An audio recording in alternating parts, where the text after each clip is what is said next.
Good morning. I hope everybody's having a wonderful morning this morning. So, show me some hearts. Let me know you're there so I know you're there. If you have any questions, please feel free to comment and I'll do my best to answer them. So, this morning's topic is why I use treats in my dog training. I'm going to start with a little bit of learning theory. Dogs, like people and other animals, will repeat behaviors that are reinforced or rewarded and stop behaviors that are not reinforced or rewarding.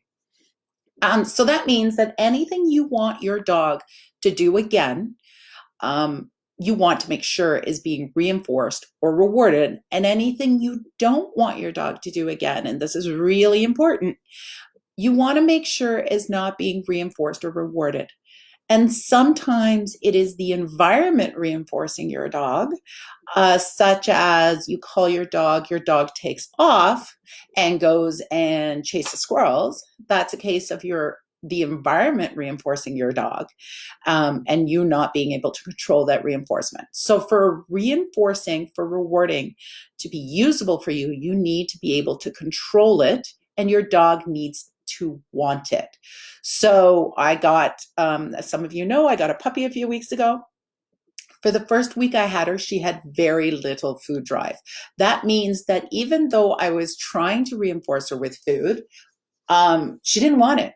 So very quickly she started going, yeah, I don't want it, turning her head away. So actually the food was a correction, a negative, because I was giving her something and she didn't want it. And because I was probably moving towards her to give it to her, she was backing away. So I saw it, I caught it, but very quickly, if I'd kept trying to reinforce her with food, I would have created a when I come towards you, leave, instead of when I come towards you, come towards me, which is what I want to build in all my dogs and puppies. So always remember that about reinforcement.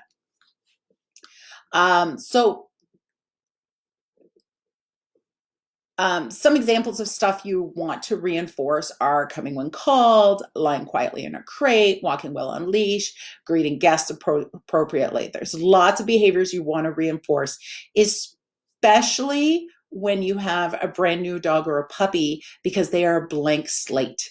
So there's so many things that you can start to create that will give you that adult dog that you're hoping for.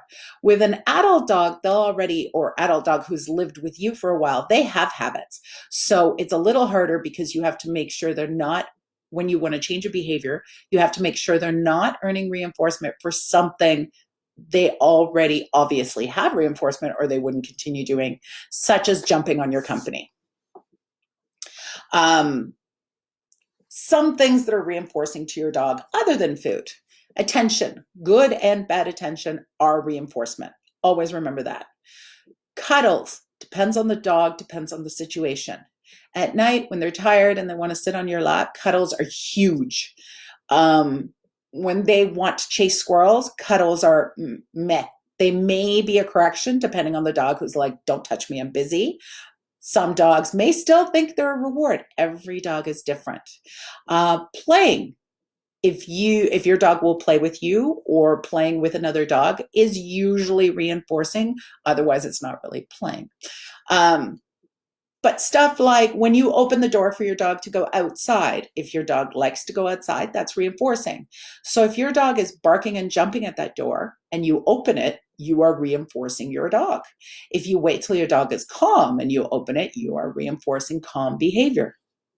Meals are always reinforcing, again, unless your dog hates to eat, but most dogs like to eat.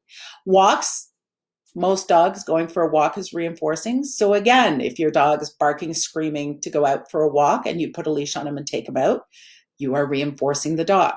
So you can reinforce your dog with so many things that aren't food. The more you're aware of what is a reward to your dog, the better able you are to train your dog. And as much as I use food, I also use all these other methods of reinforcement to train my dog to be the adult dog I want. So let's talk about a couple of other examples. Jumping. Jumping is a huge problem that a lot of people have. And let me tell you why this is happening. Your dog comes up to you and keeps all 4 feet on the floor. And you smile at him, you pet him, you pick him up, depending on the size of the dog. All those things are reinforcing your dog, rewarding your dog. That's great. Now, let's look at the other side of the coin. Your dog approaches you and puts paws on your legs, on your leg. Or if he's a bigger dog, paws on your chest. Especially with smaller dogs, I find, and with puppies, people don't even realize they're reinforcing. With the big dogs, they're much more aware of it. But with the little dogs, I find nobody even notices they're reinforcing it. But yet they tell me, I want my dog not to jump. So you've got to really pay attention if you don't want your dog to jump, to not reinforce it. Now, from the last example, you realize that smiling at your dog, petting your dog is reward for jumping. But do you also realize that telling your dog to get off, taking his paws and moving them off of you, yelling at your dog, telling him to get down, are all also reinforcement? Because remember, attention, good and bad, is reinforcing to your dog. Some people suggest using more negative stuff, like squishing their paws till they get off, making them uncomfortable. And depending on your dog, whether this is reinforcing or not. But here's the thing I want you to remember. Whenever you use a correction, something that makes your dog uncomfortable, you never know the association your dog's going to make. So my dog comes, he jumps on me, I squish his paws till he is uncomfortable and gets off of me. Yes, the dog may learn not to jump. It's possible. But the dog may also learn that anytime I come into your space, you do something that I don't like. And that's going to make the dog have a much harder time coming when called. So you have to be really, really careful with using negatives in a lot of these situations.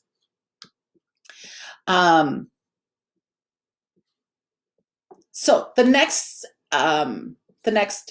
example I have is teaching your dog to come when called.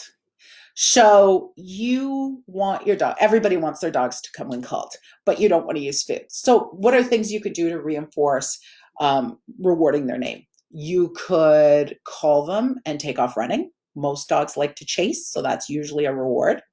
You could call the dog's name and play with a toy. If your dog likes to play with a toy, that could be a reward.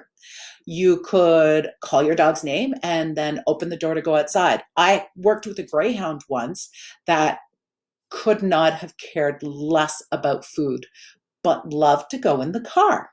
So what we would do is the lady, the owner, would call her dog, and she was standing right next to the door of the car, and she would call her dog and then open the door. The dog would then come towards her. So that was the reward for this dog. But the problem with all these things are they're pretty labor intensive. She could only train her recalls next to the car. Other than that, she couldn't be putting money in that bank account, so the dog is more likely to come the next time. So all of these examples are pretty labor intensive and not always easy to do in every situation. And definitely not with a young dog or a puppy that you're trying to build these skills. Definitely not easy to put money in that bank all day long. So do you have to use food to reward your dog? No. You can train a dog without ever using food as long as you're aware of what's reinforcing your dog. But really the question here is, why would you? Why take away one of your tools and make training your dog more challenging than it already is? Using treats makes rewarding your dog easier, quicker, and more precise. Easier to give the dog the information he needs going, yeah, that was it. That was exactly what I was looking for. Even when teaching name game, I decide what I am rewarding. Sometimes I'm rewarding run to me as fast as you can. Sometimes I'm rewarding turn when I say your name. Sometimes I'm rewarding look for me. So if I'm on an off-leash walk and my dog stops and looks at me, I may call him. And in that case, the reward is not even the cookie. The reward is me calling him, which has value, which gets you the cookie. So see, I'm always thinking about what I'm reinforcing. Keep in mind, So me offering a piece of food is a reward, even before the dog gets it, because me offering the piece of food predicts them getting the piece of food. So if I'm rewarding running as fast as you can coming towards me, I may call the dog, and if they started a walk, the food doesn't come out. But when they speed up, then I offer the food, and that reinforces that moment in time. So that's what I mean. You can be really precise when using food. Um, when I have a puppy or a new dog in my house, I always have treats ready to use. I want to be ready to reward every time my dog makes the right choice. That could be choosing to lie down and play with a toy while I'm watching TV. That could be every time they go in their crate, walking nicely beside me. So many opportunities where I find food is just easy to use. I find food really easy to use to start building body positions, such as sit, down, and stand. And you can use multiple rewards to start to create the concept of stay right away, even with an 8-week-old puppy. So what you do is you lure the dog to sit, and then you go treat, treat, treat, treat, and you give your release word, such as okay. And right away, you've created the stay, because now they just stayed for 10, 15 seconds. You can build with that, start slowing down the food. Now the dog is choosing to stay for a millisecond in between the rewards. That creates the concept of stay. I use food every time I say their name, putting that money in the bank, building value so that when I'm getting into real recalls, coming when called, my dog already has a lot of reward history of every time I hear my name, good things happen, which is the opposite of a lot of people who, when they say their dog's name, once you know how it is. You get the puppy's wonderful for the first 2 weeks, and then it's getting old, right? The puppy's chewing, he's peeing in your house, you're tired, you're exhausted, and you're saying their name now. When you walk in and they're peeing, you say their name. You walk in and they're chewing on your furniture, you say their name. So now all of a sudden, every time you say their name, you are unhappy, and you're taking money out of that bank account. When you go to teach the recall, your bank account's really low, and it's going to be much harder to build that great recall you want. I use food puzzles to keep my dogs busy in their crate or X pen when they're young or new, so they learn to sit quietly in there. I also use food to start playing games of choice. Games like Susan Garrett's It's Your Choice teaches a dog when food is available and when it's not. Anything your dog finds rewarding is also a distraction.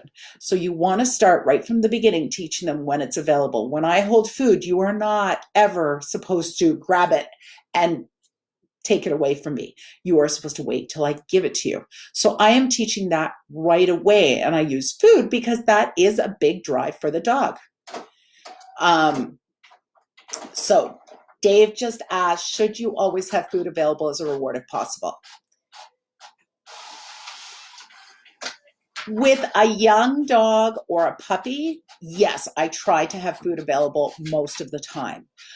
With an adult dog, not necessarily, because there's most behaviors are already established.